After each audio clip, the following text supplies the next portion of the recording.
A disabled Hell's Angel, broken and alone at 40, spends his nights fixing engines and staring at the wreck that ruined his life. He's been to war, to prison, and to the edge of death, yet he's never known love. Then one stormy night, a black woman knocks on his door, not to ask for help, but to give it. She says she can heal his legs, and maybe his heart. At first he laughs in her face, but when she looks him in the eyes and says, "I'll heal you and give you sons," his world stops. She's got faith he's never seen. He's got a past too dark to confess. As the town turns against them and secrets from his past rise like ghosts. Can a broken man learn to stand again when love becomes the only thing strong enough to save him? Drop a comment below and share which part of the world you're tuning in from today. If you enjoy stories like this, don't forget to subscribe for more. The Texas sun had long since dipped below the horizon, leaving Cal McCready alone with his thoughts in the dim light of his repair shop. The air hung heavy with the familiar scents of motor oil and metal, a comfort he'd known since his days riding with the Hells Angels. Now, on his 40th birthday, those memories felt like they belonged to someone else entirely. He wheeled himself between the workbenches, calloused hands moving expertly over the rims of his chair. Tools lay scattered across the surfaces, each one worn smooth from years of use. The radio on the corner shelf crackled softly, playing an old blues tune that spoke of lost love and lonely nights. "Happy birthday to me," Cal muttered, reaching for a wrench. The words tasted bitter in his mouth. 40 years old, and what did he have to show for it? A broken body, a shop full of other people's bikes, and the weight of his best friend's death pressing down on his shoulders like a lead blanket. Thunder rumbled in the distance, and Cal glanced up at the metal roof. The weather forecast had warned of storms tonight, but he hadn't expected them so early. The first drops of rain began to ping against the tin overhead, creating a hollow melody that matched his mood. The generator chose that moment to sputter and die, plunging the shop into darkness except for the faint glow of his battery-powered lamp. "Perfect," Cal growled, running a hand through his graying hair. "Just perfect." The sound of tires on wet gravel caught his attention. Headlights swept across the shop windows as a car pulled into his lot, moving slowly and unevenly. Cal recognized the telltale wobble of a flat tire. For a moment, he considered pretending he wasn't there. It was past closing time, and he wasn't in the mood for company. But something, maybe habit, maybe that last shred of decency he couldn't quite kill, made him grab his rain jacket and wheel toward the door. The rain had picked up, falling in heavy sheets that immediately soaked through his clothes. Through the downpour, he could make out a newer model, sedan, its driver's side tire completely flat. The car's door opened, and a woman stepped out, holding her jacket over her head. "I'm so sorry to bother you," she called out, her voice clear and steady despite the weather. "I know you're probably closed, but I saw the light and hoped—" "Might as well come under the awning," Cal interrupted gruffly. "You're getting soaked." She hurried over, and Cal found himself looking up at one of the most composed women he'd ever met. She was black, probably in her mid-30s, with intelligent eyes and a professional bearing that seemed out of place in his grimy shop. Despite being caught in a storm with a flat tire, she carried herself with quiet confidence. "I'm Dr. Alana Brooks," she said, offering a warm smile that caught Cal off guard. Most people who met him these days either pitied him or feared him, sometimes both. This woman did neither. "Cal McCready," he replied shortly. "Let's take a look at that tire." He wheeled himself toward her car, aware of her following behind. The flat was obvious. A nail had done its work well. "I can fix this," he said, already mentally cataloging the tools he'd need. "Thank you so much, Mr. McCready. I was heading home from the clinic when—" The rest of her sentence was lost as pain shot through Cal's lower back. The muscle spasm hit without warning, fierce and unforgiving. His upper body twisted sideways, and he barely managed to grab his wheel rim to keep from falling. In an instant, Dr. Brooks was beside him, her hands steady and sure as she helped stabilize him. Her touch was professional but gentle, and Cal found himself looking into eyes that held no judgment, only understanding. "Just breathe through it," she said softly. "I'm a physical therapist. I know these spasms can be brutal." Cal wanted to push her away, to snarl that he didn't need help, but the pain had him in its grip, and her presence was oddly comforting. They stayed like that, rain falling around them, until the spasm passed. "Thank you," he managed, the words feeling rusty in his throat. "No thanks needed," she replied simply, stepping back to give him space once she was sure he was stable. Cal threw himself into fixing her tire, grateful for the familiar work that required no conversation. But he couldn't help noticing how she stood patiently nearby, neither hovering nor ignoring him. The rain continued to fall, but its rhythm felt different now, less lonely somehow. When the job was done, Dr. Brooks tried to pay him, but Cal waved her money away. "Consider it a birthday gift to myself," he said, surprising himself with the admission. "It's your birthday?" Her smile brightened. "Then I definitely owe you more than money. Thank you, Mr. McCready. You've shown real kindness tonight." She got into her car, and Cal watched as the taillights disappeared into the rain. The encounter had lasted less than an hour, but something about it left him feeling unsettled. Maybe it was the way she'd helped him without hesitation, or how her smile had seemed to cut through years of carefully constructed walls.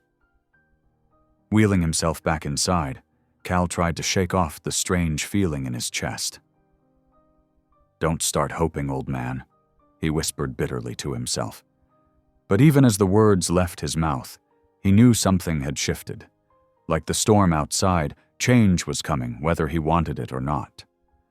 The radio played on, its blues notes mixing with the sound of rain, while Cal sat in his darkened shop, unable to forget the warmth in Dr. Brooks's eyes or the way she'd seen past his wheelchair to the man beneath. For the first time in years, his birthday didn't feel quite so lonely. Morning light filtered through the dusty windows of Cal's repair shop, casting long shadows across the concrete floor. He'd been up since dawn, trying to lose himself in work, but his mind kept drifting back to the previous night's encounter. Dr. Brooks's gentle competence and unwavering kindness had stirred something he'd thought long dead. The familiar rumble of an old pickup truck drew his attention. Through the shop's open door, he watched Pastor Ray Miller's battered Ford roll to a stop. The older man climbed out, carrying 2 paper cups of coffee and wearing his usual knowing smile. "Thought you might need this," Ray called out, navigating around a partially dismantled Harley to reach Cal's workbench. "Word is you had an interesting visitor last night." Cal accepted the coffee with a grunt.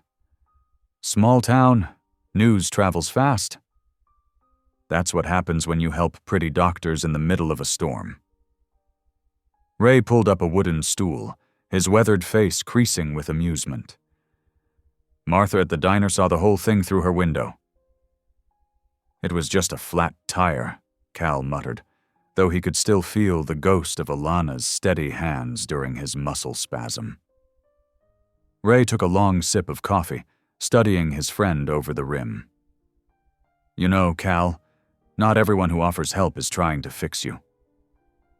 "Save the sermon, Ray. I've heard it before. Maybe you need to hear it again." Ray's voice softened, carrying the weight of their shared military past. "You've been pushing people away since the accident. It's not healthy." Cal's jaw tightened. "I'm managing just fine." "Are you?" Ray stood, placing his empty cup on the workbench. "Because from where I stand, you're not managing. You're surviving. There's a difference." Before Cal could respond, the sound of tires on gravel announced another arrival. His heart skipped when he recognized Dr. Brooks's sedan. This time she wasn't alone. A young boy hopped out of the passenger side, his eyes wide with curiosity. "Mr. McCready," Alana called out warmly. "I hope we're not interrupting." "Not at all," Ray answered before Cal could speak. "I was just leaving. Dr. Brooks, I'm Pastor Ray Miller." "Pleased to meet you, Pastor." Alana shook his hand, then gestured to the boy beside her. "This is my son, Eli." Eli stepped forward, his sneakers scuffing the floor. "Hi, Mr. McCready. Mom said you fixed our car last night." Cal found himself softening despite his best efforts.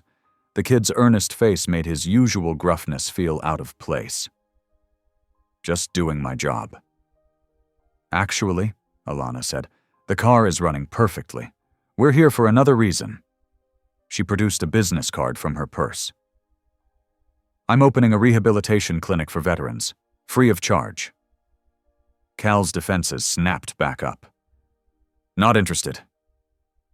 "Mom says you're a hero," Eli piped up suddenly. "Like my dad was."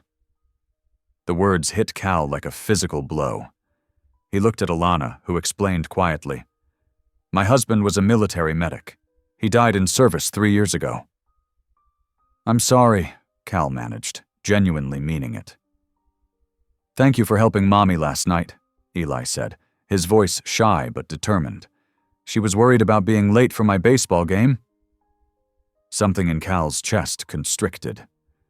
The boy's innocent gratitude cut through his carefully constructed walls. He found himself looking at the business card, still in Alana's hand. "Just come see the clinic," she urged gently. "One visit.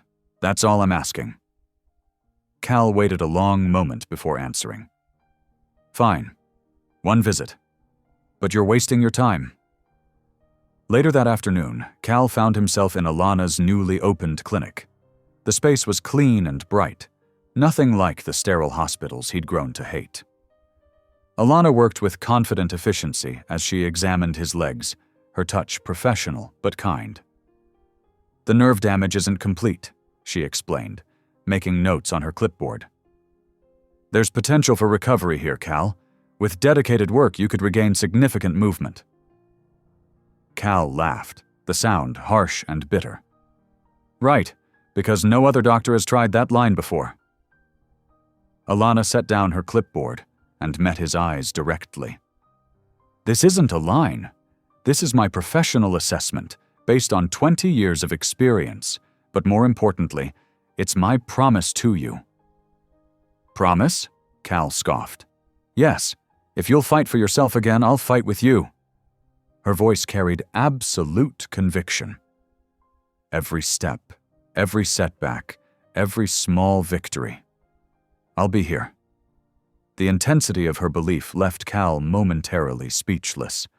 As the afternoon sun streamed through the clinic windows, painting the room in warm orange light, he found himself wheeling to the window. His reflection stared back at him, grayer, harder than he remembered, but somehow different from yesterday. The possibility Alana offered seemed both terrifying and tantalizing. Part of him wanted to believe her, to grab onto that hope she dangled so confidently. Another part remembered countless disappointments, failed therapies, and the crushing weight of repeated failure. He stayed there at the window, watching the sunset paint the sky in brilliant orange, caught between the comfort of his isolation and the dangerous promise of change. His reflection offered no answers, only the same questions that had haunted him since the crash. Could he dare to hope again? And if he did, could he survive another disappointment? The sunset bled across the horizon, and Cal remained motionless, torn between disbelief and yearning, while behind him, Alana waited patiently for his decision. The harsh fluorescent lights of Alana's clinic cast unforgiving shadows across Cal's face as he arrived for his first official therapy session. His weathered hands gripped the wheelchair's wheels tighter than necessary, knuckles white with tension. "Good morning," Alana greeted him, her voice warm and steady. She wore simple navy scrubs, her hair pulled back in neat braids. "Ready to get started?" "Let's get this over with," Cal muttered. The initial assessment was grueling. Alana's gentle but firm hands tested his range of motion, documenting every twitch and spasm. She worked methodically, explaining each step with practiced patience. "We'll start with basic stretches," she said, helping him onto the padded table. "These might be uncomfortable at first." Uncomfortable was an understatement. Cal bit back a groan as she guided his legs through the exercises. Sweat beaded on his forehead, but Alana maintained her calm demeanor, offering quiet encouragement. "Breathe through it," she instructed. "That's it. Just 10 more seconds." The door burst open, and 10-year-old Eli bounded in, followed by his older brother Marcus. The teenager hung back near the doorway, arms crossed, watching Cal with guarded eyes. "Mom said we could watch," Eli announced, practically bouncing. "Can you tell us about your motorcycles while you work?" Cal glanced at Alana, who nodded encouragingly. "As long as Mr. McCready doesn't mind." "Sure, kid." Cal found himself describing his favorite bike, a 1969 Harley-Davidson, while Alana continued the exercises. The distraction helped, and Eli's enthusiastic questions made the time pass faster. Marcus remained silent, but Cal caught him listening intently to the mechanical details. When Cal mentioned rebuilding engines, something sparked in the 15-year-old's eyes. Days turned into weeks. Each session followed a similar pattern: stretches, resistance exercises, and small victories measured in millimeters of movement. Eli became a regular fixture, his presence oddly comforting. Even Marcus started asking occasional questions about engines and repair work. One afternoon, while helping Cal through a particularly challenging set of exercises, Alana spoke about her late husband. "James always said that pain was proof you're still alive," she said softly. "He'd tell his patients that in the field hospital. Said it gave them hope." Cal's jaw tightened. The mention of soldiers sent familiar guilt coursing through him, but he remained silent. Alana noticed his reaction, but didn't press. "He believed in the healing power of hope," she continued, adjusting Cal's leg position. "Said sometimes that's stronger than any medicine." Between sessions, Cal threw himself into his work at the shop. His hands moved with renewed purpose across engines and parts, finding comfort in the familiar task of fixing broken things. The irony wasn't lost on him. He could repair any machine, but his own body remained stubbornly damaged. Then it happened. During one session, as Alana guided his right leg through a new exercise, Cal felt it, a distinct twitch in his calf muscle. His breath caught. "Did you feel that?" Alana asked, her eyes bright with excitement. Cal nodded, unable to speak. It was tiny, barely noticeable, but it was there. Real movement, not just a spasm. "That's wonderful progress," Alana beamed. "See what happens when you don't give up?" That evening, after a session that left him physically and emotionally drained, Alana sat beside his wheelchair. The clinic was quiet, golden sunset light streaming through the windows. "Would you consider praying with me?" she asked gently. Cal stiffened. "I'm not much for prayer." "Not to ask for healing," she clarified. "For courage. Sometimes that's what we need most." "Thanks, but no thanks." Cal wheeled himself towards the door, avoiding her eyes. Later that night, alone in his shop, Cal listened to rain drumming on the metal roof. A steady drip from a leak created a hollow rhythm against an empty oil pan. The day's events weighed heavily on his mind.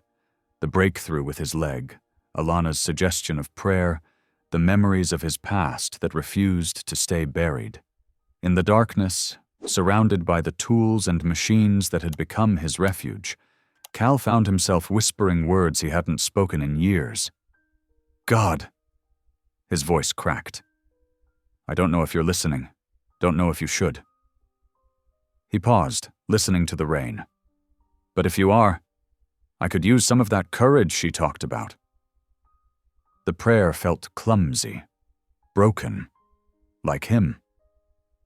But as the rain continued its steady pattern on the roof, something shifted in Cal's chest. Not hope exactly, but perhaps the beginning of it.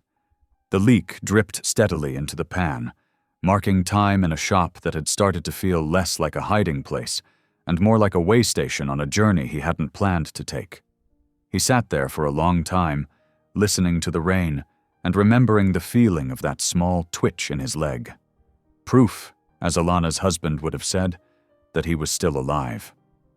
The physical therapy room buzzed with an electric energy that morning. Cal gripped the parallel bars, his knuckles white with determination. Sweat beaded on his forehead as he focused on Alana's steady voice. "That's it, just like we practiced. Trust your body," she encouraged, standing close enough to catch him if needed.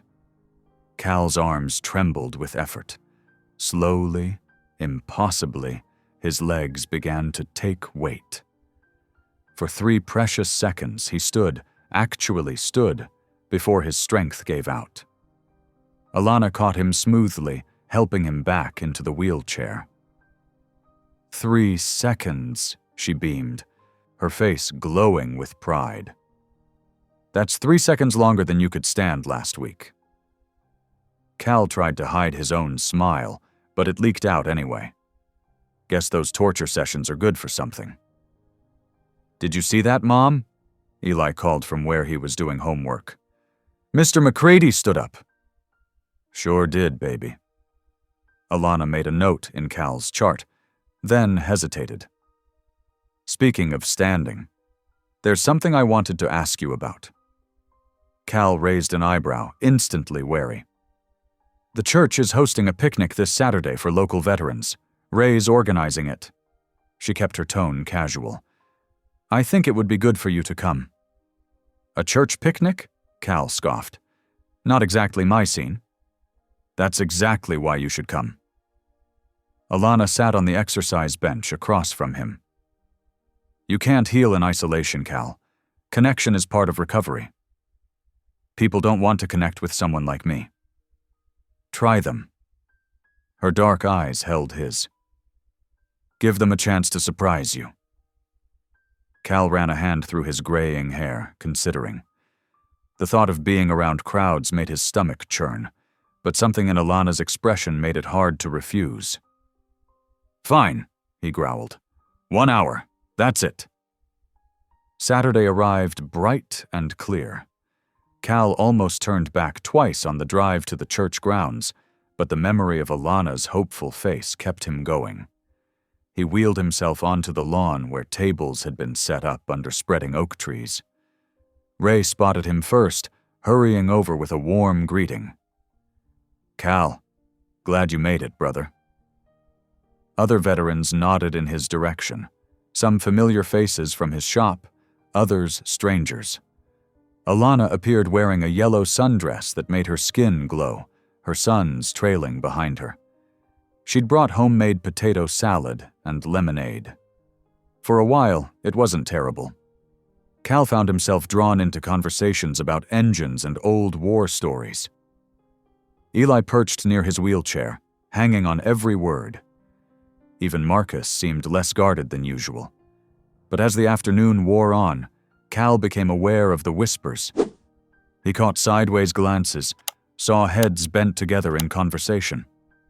His tattooed arms and rough appearance stood in stark contrast to Alana's graceful presence. He was about to make an excuse to leave when he overheard 2 older women at a nearby table, their voices carrying just enough. "Quite the charity case, aren't they?" one murmured. "A crippled felon and a colored widow." "She always did have a bleeding heart," the other replied. "But really, there are limits." Hot shame flooded Cal's chest, followed by familiar rage. He wheeled away abruptly, nearly running over someone's foot in his haste to escape. He heard Alana call his name but didn't stop until he reached his truck. That evening, he called the clinic's answering machine after hours. "I'm done with therapy," he said roughly. "Don't want your pity or your help anymore." But Alana showed up at his shop the next morning anyway. She walked right in, her head high, eyes blazing, with determination. "You don't get to quit," she said firmly. "Get out." Cal's voice was low, dangerous. "I mean it." "You don't scare me, Cal McCready." She stepped closer instead of backing away. "You were made for more than your past." "Made for what?" he spat. "Look at me. I can barely stand, can't walk, can't—" His voice broke. "Can't even be a real man anymore. I'm too broken." Alana moved closer still, until she was standing right in front of his wheelchair. When she spoke, her voice was soft but steel strong.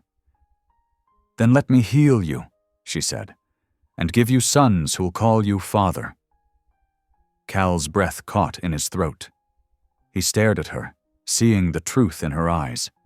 Not pity, but something far more dangerous. Something that looked like hope. The words hung in the air between them, heavy with possibility. They changed everything and nothing, naming what had been growing unspoken through all those therapy sessions, all those small moments of connection. His hands gripped his wheelchair arms so tight the metal creaked. Everything in him wanted to run, to hide, to protect himself from this offering that felt too big, too precious for someone like him. But Alana just stood there, patient and unwavering, waiting for him to find his courage. The morning sun cast long shadows across Cal's driveway as he loaded himself into his truck. His movements were mechanical, mind still churning over Alana's words from yesterday. He gripped the steering wheel tight, knuckles white, before finally starting the engine. The clinic's parking lot was empty when he arrived, save for Alana's modest sedan. She looked up from her desk as he wheeled in, her expression carefully neutral. No mention of their heated exchange, no pressure, just a gentle nod as she gathered her equipment. "Let's work on those leg lifts today," she said, helping him onto the padded table. Cal didn't speak, but his determination showed in every grunt and bead of sweat.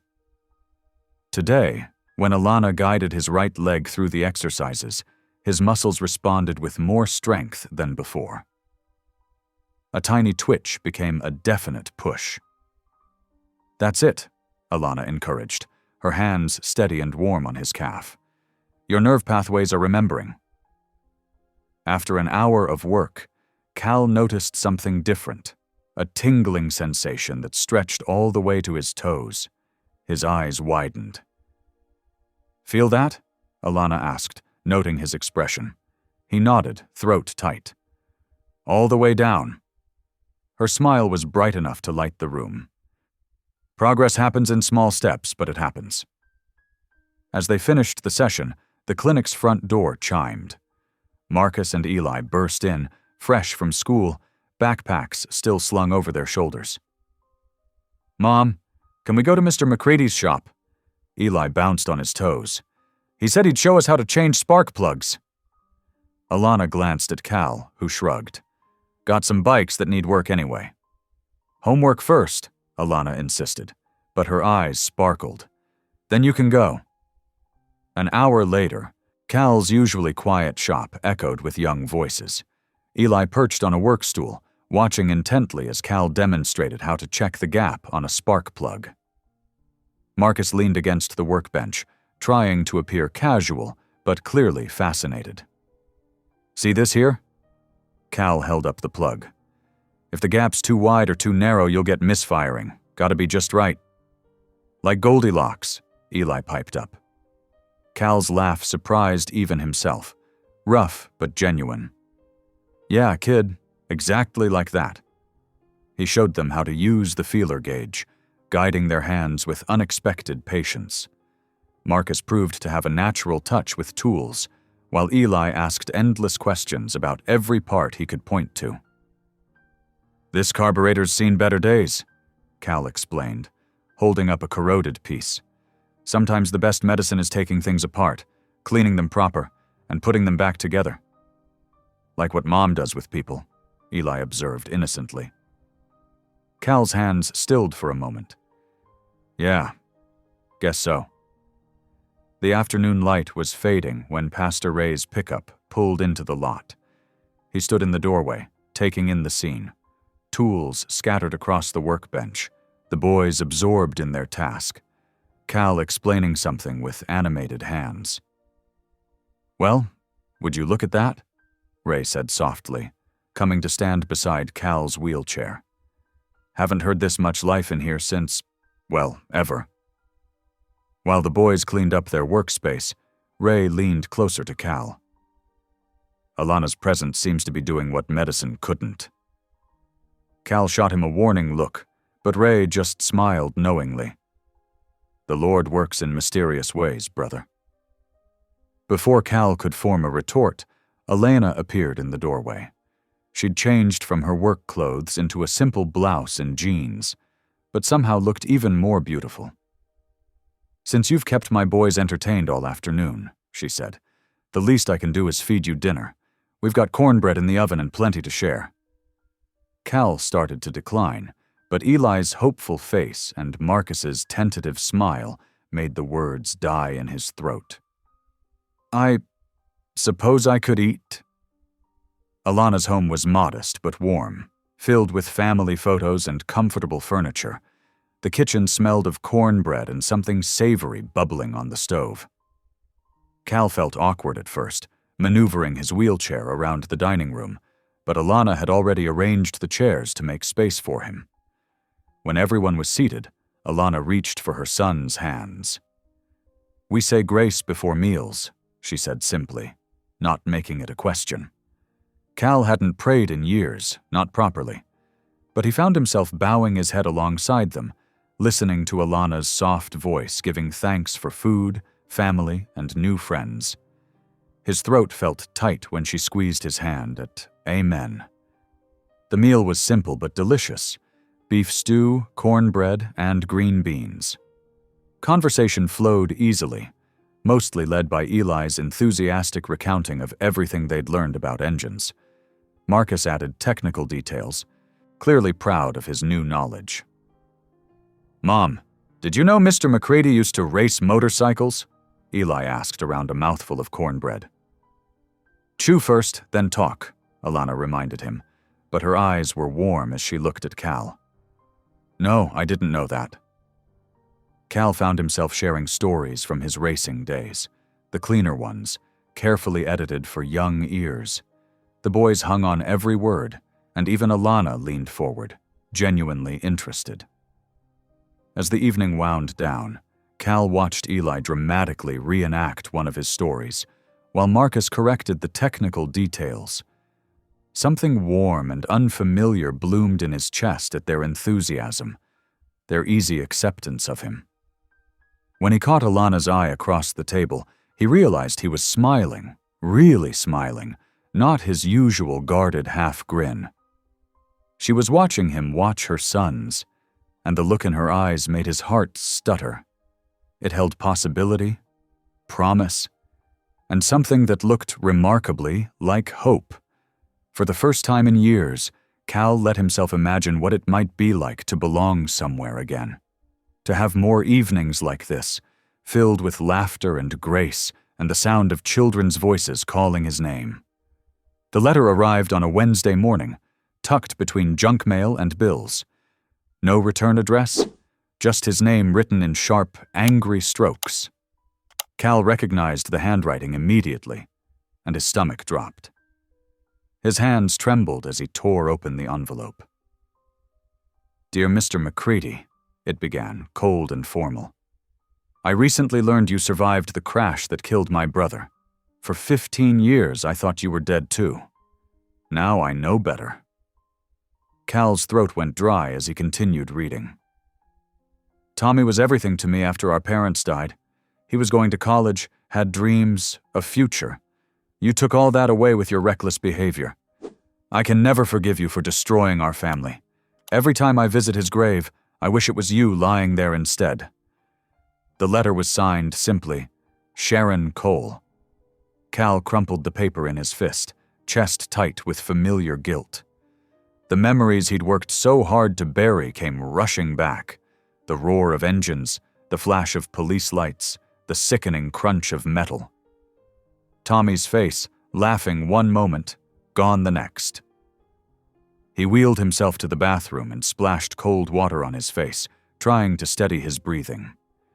The mirror showed a man he barely recognized, pale, haunted, the weight of 15 years of guilt etched in every line. Later that afternoon, he arrived at therapy looking like he hadn't slept in days. Alana noticed immediately, but didn't push when he remained quieter than usual during their exercises. "Your leg control is improving," she said encouragingly, supporting his weight as he practiced standing. "The nerve responses are definitely stronger." Cal barely heard her, lost in the echo of Sharon's words. His grip on the parallel bars tightened until his knuckles went white. "Cal?" Alana's voice cut through his thoughts. "Where are you right now?" "I'm fine," he said roughly, lowering himself back into the wheelchair. "Just tired." Alana's dark eyes studied him with concern. "You know you can talk to me, right?" He nodded but said nothing more, going through the rest of the session mechanically. When it was over, he couldn't get out of there fast enough. Night fell, bringing no peace. Cal lay in bed, staring at the ceiling, Sharon's letter burning a hole in his conscience. Around midnight, he couldn't take it anymore. He transferred himself to his wheelchair and headed out into the darkness. The old garage was on the outskirts of town, a place he hadn't visited in 15 years. The key was still where he'd hidden it, under a loose brick by the door. Inside, everything was exactly as he'd left it. Dust-covered tools, old calendars frozen in time, and in the corner covered by a tarp, the twisted remains of his Harley Davidson. Cal's hands shook as he pulled off the cover. Moonlight through the dirty windows illuminated the wreckage. Bent metal, shattered chrome, dried bloodstains he'd never been able to wash away. He traced the mangled handlebars with trembling fingers, remembering how proud he'd been of this bike, how invincible he'd felt riding it. "I'm sorry, Tommy," he whispered into the darkness. "I'm so damn sorry." He stayed there until dawn, surrounded by the ghosts of his past. When he arrived at therapy the next morning, Alana took one look at his face and knew something had broken open. "Talk to me," she said softly, closing her office door. The words came slowly at first, then in a rush. "I killed him," Cal said, voice raw. "We were at a bar. I'd had too much to drink, but I insisted on riding anyway. Tommy tried to stop me, but I wouldn't listen. When the cops showed up, I panicked, started racing down back roads, pushing 90 miles per hour. Tommy was on the back of my bike." He paused, drawing a shaky breath. "I missed a curve. We hit the guardrail. I remember flying through the air, then nothing. Woke up in the hospital 2 weeks later, paralyzed. They told me Tommy died instantly." Cal couldn't look at her, couldn't bear to see the judgment he was sure would be there. "His sister's right. It should have been me in that grave." The silence stretched for a long moment. Then Alana's hand found his, warm and steady. "Look at me," she said quietly. Reluctantly, he raised his eyes to meet hers. Instead of disgust or condemnation, he saw only compassion. "Grace doesn't erase pain," she said softly. "It transforms it." "I don't deserve grace," Cal whispered. "None of us do. That's why it's grace." Alana moved her chair closer, still holding his hand. "You've carried this guilt alone for 15 years, Cal. Let it go." "I don't know how." "We start with prayer," she said simply. Will you let me pray with you? Cal nodded, too overwhelmed to speak. Alana's voice filled the quiet room, steady and sure. Lord, we bring before you a heart heavy with grief and guilt. You see Cal's pain, his regret, his longing for forgiveness. We know that your grace is bigger than our biggest mistakes, your love deeper than our deepest wounds.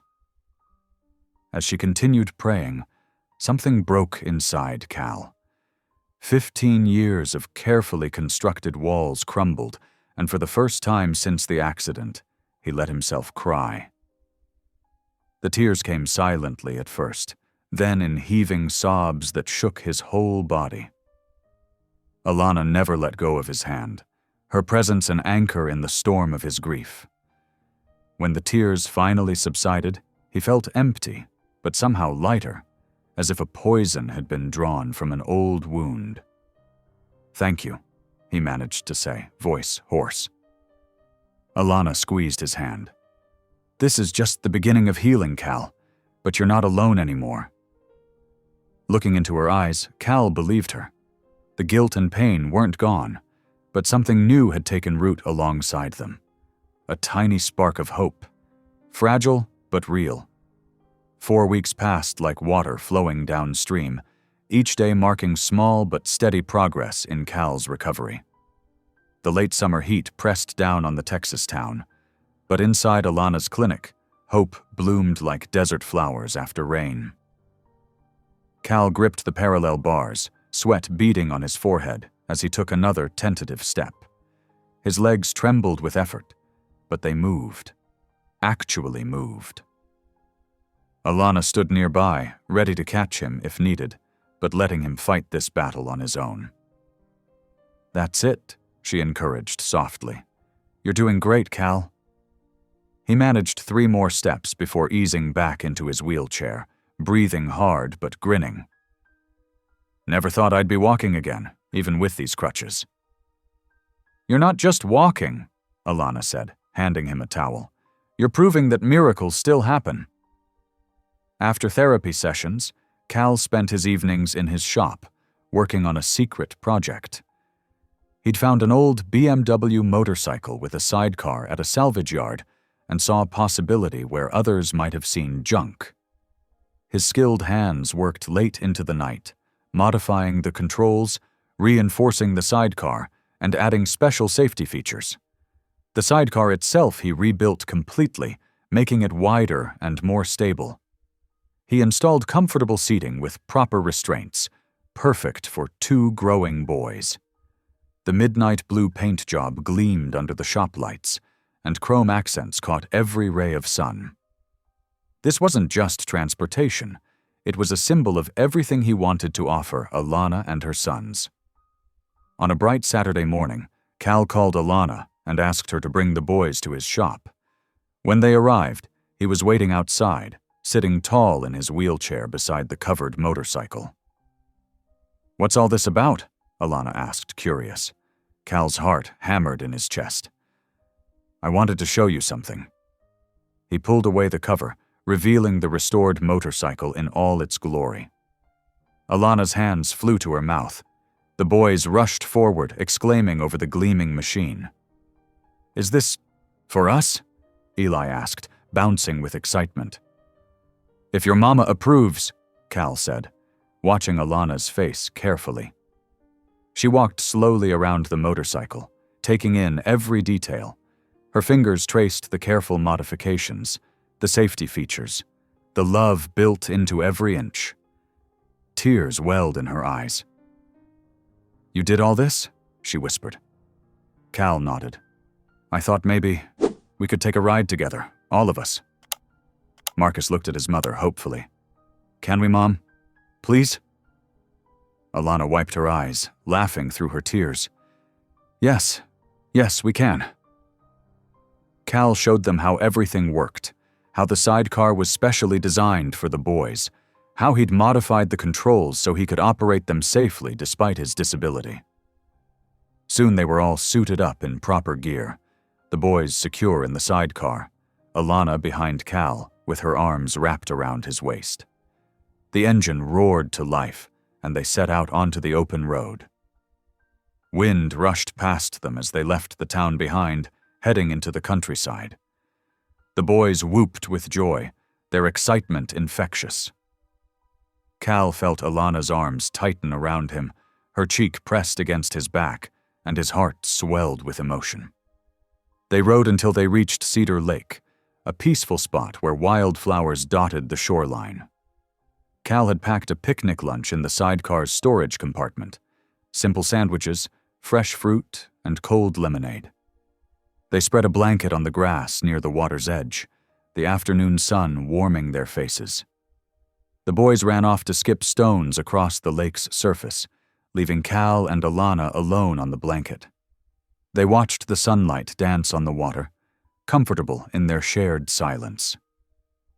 "Thank you," Alana said finally, "for giving my boys this day, for giving us all this freedom." Cal looked down at his hands.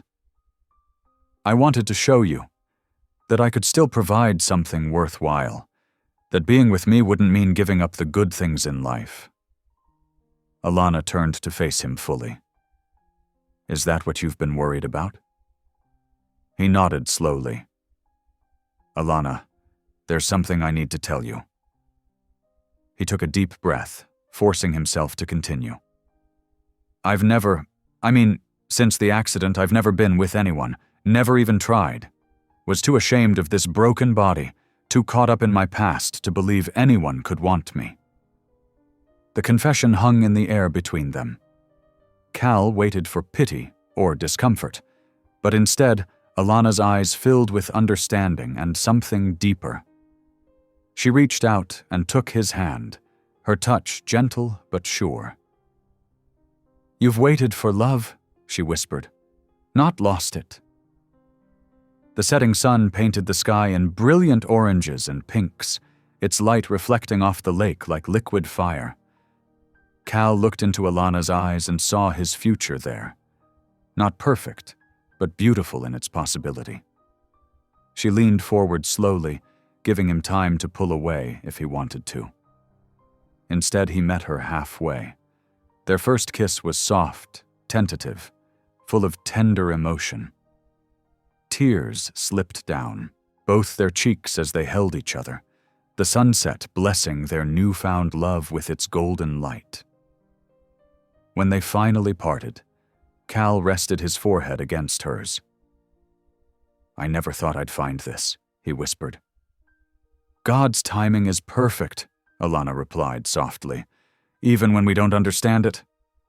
They sat together, watching their boys play by the water's edge, their hands intertwined. The motorcycle stood nearby, a symbol of their journey, from broken pieces to something whole and beautiful.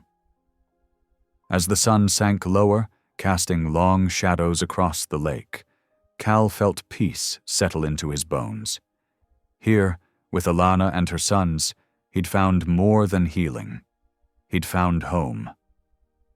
The morning sun streamed through Cal's workshop windows, catching dust motes in its golden beams.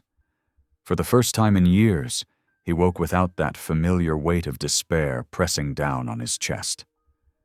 The memory of yesterday's kiss by the lake made his heart feel light, almost buoyant. He wheeled himself to his workbench, where a bouquet of fresh wildflowers lay waiting. He'd stopped at Mason's general store at dawn to buy them, ignoring the curious stares from early morning customers. The flowers were simple, blues and purples with delicate white baby's breath, but they reminded him of Alana's quiet strength. "Today's the day," he muttered to himself, adjusting his collar in the reflection of an old chrome fender. "Just got to say 3 little words." The drive to the clinic felt different this morning. The same dusty streets he'd traveled countless times now seemed brighter somehow. Even the old pickup trucks and weathered storefronts had a certain charm he'd never noticed before. A few townspeople waved as he passed, something that wouldn't have happened months ago. Cal parked his modified truck in front of the clinic, carefully transferring himself into his wheelchair. The flowers rested in his lap as he made his way toward the entrance. Through the window, he could see Alana working with another patient, her face lit with that gentle concentration he'd grown to love. But before he could reach the door, a car screeched to a halt behind him. The slam of a car door made him turn. "You murderous son of a bitch!" The voice hit him like a physical blow. Sharon Cole stormed toward him, her face twisted with fury. She looked different from the last time he'd seen her. Older, harder, but her eyes still held that same raw grief that had haunted him for years. "Sharon," he breathed, the flowers suddenly feeling ridiculous in his lap.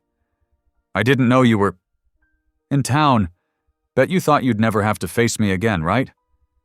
She stopped a few feet away, trembling with rage. "Living here?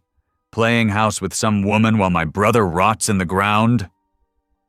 People were gathering now. The hardware store owner stepped outside.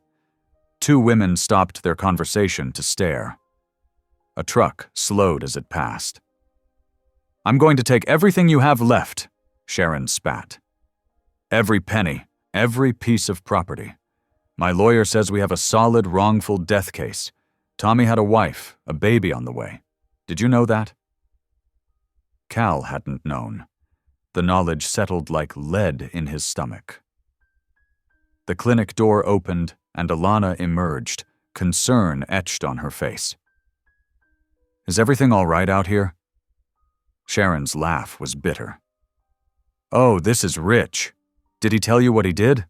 How he got drunk and decided to play chicken with a semi? How my brother tried to talk him out of it but Cal wouldn't listen?" "That's enough," Alana said firmly, stepping between them. "Whatever happened in the past—" "The past?" Sharon's voice rose. "My brother's dead. His daughter will never know her father because this worthless drunk couldn't handle his liquor." The crowd had grown larger. Cal could feel their eyes on him, could practically hear their thoughts shifting. The ex-con in the wheelchair wasn't so reformed after all. "Cal has changed," Alana insisted, her voice steady despite the tension. "He's working hard to make amends, to be better." "Better?" Sharon laughed again, the sound like breaking glass. "Look at him. He can't even stand on his own 2 feet. At least that's some justice. That he has to live every day as broken as he left my family." Cal's hands gripped his wheelchair arms so tight his knuckles went white. Each word was like a knife, cutting away at the fragile hope he'd built. "Ma'am," Alana said, her voice taking on an edge he'd never heard before. "I understand your pain, but Cal McCready is a good man who's paid dearly for his mistakes. He's helped countless veterans in this town, inspired my children, and shown more courage in facing his demons than most people ever will." Sharon pulled out a thick envelope and threw it at Cal's feet. "Here's your court summons. Hope your girlfriend knows what she's defending, because by the time I'm done, everyone will know exactly what kind of monster you are." She stormed back to her car and peeled out, leaving tire marks on the pavement. The crowd slowly dispersed, but Cal could feel their whispers lingering like smoke. Alana knelt beside his wheelchair. "Cal, look at me. We'll figure this out together." But he couldn't meet her eyes. The shame was too thick, choking him like engine fumes. Without a word, he wheeled himself back to his truck and drove home. That evening, Cal sat in his darkened workshop, staring at the crutches propped in the corner. The tools of his hoped-for recovery now seemed like cruel jokes. With trembling hands, he gathered them up, along with his therapy bands and exercise equipment, and shoved everything into a storage closet. When Alana's car pulled up outside, he didn't turn on the lights. Her knock echoed through the empty shop. "Cal, I know you're in there. Please, let's talk about this." He wheeled to the door, but didn't open it. "Go home, Alana."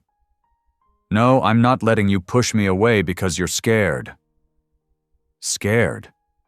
His laugh was hollow. I'm trying to protect you. You heard what kind of man I am. I know exactly what kind of man you are, she insisted. You're the man who modified a motorcycle so my boys could feel the wind in their faces, who teaches them about engines and responsibility, who's fighting every day to stand again. Stop, his voice cracked. Just stop. You deserve better than this than me. You deserve a whole man, not some broken ex-con who might lose everything he owns. Your boys deserve better than to have people whisper about their mama dating a killer. He could hear her crying now, soft sounds that tore at his heart. Cal, please don't do this. We can face this together. Go home to your boys, Alana. Find someone worthy of you. I'm done with therapy. Done pretending I could ever be more than what I am. Her silence stretched for a long moment. Then, so quietly, he almost missed it.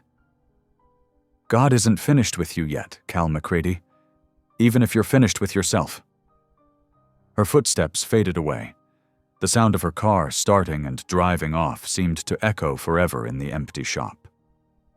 Thunder rolled in the distance as Cal sat alone in the darkness. The wildflowers he'd bought that morning lay forgotten on his workbench, their petals already beginning to wilt. Outside, the first heavy drops of rain began to fall, beating a merciless rhythm on the tin roof. He stared at his useless legs, remembering how it felt to stand with Alana's support, to hold her son's hands, to believe in the possibility of love and redemption. Now those memories felt like a cruel dream he'd been fool enough to believe. The thunder grew louder, matching the storm in his heart. He'd prayed for this, for love, for family, for a second chance. And when God had finally answered, he'd thrown it all away because he couldn't believe he deserved it. The rain fell harder as Cal McCready sat motionless in his wheelchair, surrounded by the broken pieces of the life he'd dared to dream about, while the storm raged both outside and within. 3 nights had passed since Cal pushed Alana away. Each evening, he'd watched the sun set through his workshop windows, surrounded by the ghosts of what could have been. The modified motorcycle sat covered in the corner, a painful reminder of joy now lost. The storm that had been threatening for days finally broke loose that night. Lightning split the sky in jagged bursts, followed by thunder that shook the windows of Cal's workshop. He couldn't sleep, his legs aching more than usual in the changing weather. The police scanner he kept on his workbench crackled with static and routine calls. At 11:45, everything changed. All units, respond to 401 Pine Street. Structure fire reported at the Veterans Rehabilitation Clinic. Building partially occupied. Smoke visible from... Cal's heart stopped. 401 Pine Street. Alana's clinic. He grabbed his keys with trembling hands, transferred to his truck, and pulled out into the storm. Rain hammered against the windshield as lightning illuminated the sky in stark flashes. His modified hand controls felt slick under his grip as he pushed the truck faster. 2 blocks away, he could already see the orange glow against the clouds. Fire trucks screamed past him, their red lights reflecting off the wet pavement. When he finally reached the clinic, his blood ran cold. Flames were already consuming the roof of the old building. Thick smoke poured from broken windows as firefighters rushed to connect their hoses. A small crowd had gathered despite the rain, held back by police tape. Through the chaos, Cal heard Alana's voice, a sound of pure terror he'd never forget. "My baby! Eli's still inside. Please, somebody help him!" She was fighting against 2 firefighters who held her back, her clothes soaked through, mascara running down her face. Marcus stood nearby, crying and calling his brother's name.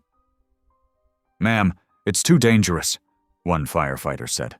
"The roof's unstable. We have to wait for backup." Cal didn't hesitate. He wheeled himself under the police tape before anyone could stop him, pushing through puddles and mud toward the burning building. Someone shouted his name. Maybe Ray, who must have come when he heard the sirens. But Cal didn't stop. The heat hit him like a wall as he reached the front entrance. Smoke stung his eyes, but he could see where part of the ceiling had collapsed, blocking the main hallway. Through the roar of the flames, he heard something that made his heart lurch. A child's cough, followed by a weak cry. "Eli!" Cal shouted. "Keep making noise, buddy, I'm coming!" He pulled himself from his wheelchair onto the floor, dragging his legs behind him. The smoke was thicker at ground level, but he could breathe better by staying low. Every pull forward sent daggers of pain through his body, but he kept moving. "Cal!" Eli's voice came from the therapy room. "Help, I'm stuck!" Following the sound, Cal crawled through the smoke-filled corridor. The heat was becoming unbearable, and he could hear the building groaning above him. When he reached the therapy room, his heart nearly stopped. Eli was pinned beneath a fallen support beam, conscious but trapped. Blood trickled from a cut on his forehead, and his eyes were wide with terror. "I came to get Mom's special Bible," Eli choked out between coughs. "The one with Dad's picture. I'm sorry." "Don't talk, buddy." Cal's voice was hoarse from the smoke. "We're getting out of here." Summoning strength he didn't know he had, Cal braced himself and lifted the beam just enough for Eli to wiggle free. The boy's leg was injured, but he could move. Cal pulled him close. "Hold on to my neck," he ordered. "Don't let go." With Eli clinging to his back, Cal began the agonizing journey back. Every movement was torture, his arms trembling from the strain. The smoke was so thick now he could barely see. Somewhere above them, something crashed and showered them with sparks. "Keep your face down," Cal gasped as Eli coughed against his shoulder. "We're almost there." The front entrance seemed miles away. Cal's arms were giving out, his lungs burning. But he kept going, driven by a force stronger than his own will. He wouldn't let this boy die. Not like his friend had died. Not because of him. Finally, mercifully, rain hit his face. They'd made it outside. Cal's arms buckled, and they both collapsed in the mud. He heard Alana screaming his name, felt hands pulling them away from the building. Eli was lifted from his back, and through blurring vision, Cal saw the boy reaching for him. "Dad?" Eli's voice was weak, scared. "Don't die. Please don't die." The word Dad echoed in Cal's mind as darkness crept in at the edges of his vision. The last thing he saw was Alana's face above him, her tears mixing with the rain as she pressed her hand to his cheek. Then everything went black. The steady beep of a heart monitor pulled Cal back to consciousness. His throat felt like sandpaper, and every breath hurt. When he managed to open his heavy eyelids, he found himself in a hospital room, oxygen mask covering his face. Alana sat beside his bed, her head bowed in prayer. Her hands were clasped around his, and he could hear her whispered words. "Lord, you brought this man into our lives for a reason. You gave him the strength to save my son when everyone else said it was impossible. Please don't take him from us now. He's more than his past, more than his pain. He's the answer to so many prayers." Her voice broke, and she pressed his hand to her forehead, shoulders shaking with silent sobs. "I know he doesn't believe he deserves love or forgiveness. But you see his heart, Lord. You see how he rushed into those flames without thinking of himself. How he's gentle with my boys. How he fights to be better every day. Please, please let him stay with us. Let him see himself through your eyes. Through our eyes." Cal tried to squeeze her hand, but his body wouldn't respond.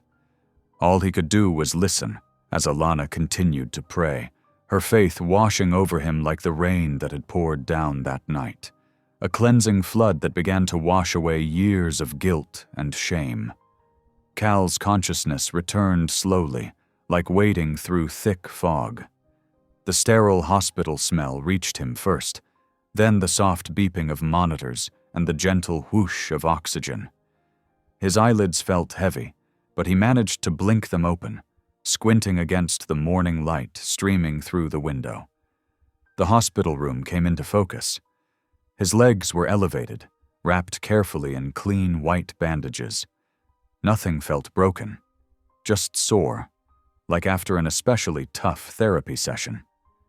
He tried wiggling his toes and felt a flutter of movement. To his right, curled up in what looked like uncomfortable hospital chairs, were Alana and her boys. Eli's head rested in his mother's lap, while Marcus leaned against her shoulder. They were all sound asleep, looking exhausted but peaceful. A worn Bible lay open on Alana's knee. Cal's throat tightened at the sight. They'd stayed with him, kept vigil by his bedside. No one had ever done that before. The door opened quietly, and Ray slipped in, carrying coffee. When he saw Cal was awake, his weathered face broke into a wide smile. "Welcome back, brother," Ray whispered, setting the coffee down. "You gave us quite a scare." "How long?"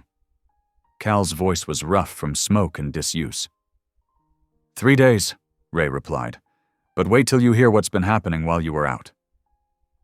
Ray pulled up a chair and leaned forward, his eyes bright with excitement. "The whole town's been talking about what you did. Running into that fire, saving Eli, it changed everything. People who used to cross the street to avoid you are now calling you a hero." Cal shook his head weakly. "Not a hero, just couldn't let him—" "Die?" Ray finished softly. "No, you couldn't. That's exactly what makes you who you are now, not who you were." Ray reached for his phone, showing Cal pictures of people gathered outside the burned clinic. They started a fundraiser to rebuild it. The whole town pitched in. Bake sales, car washes, auction nights. They've already raised enough to start construction. Cal stared at the images, his vision blurring with tears he couldn't hold back. Then Ray showed him the architect's rendering of the new building, and Cal's heart nearly stopped. There, on the proposed sign, were the words, "The McCready Rehabilitation Center."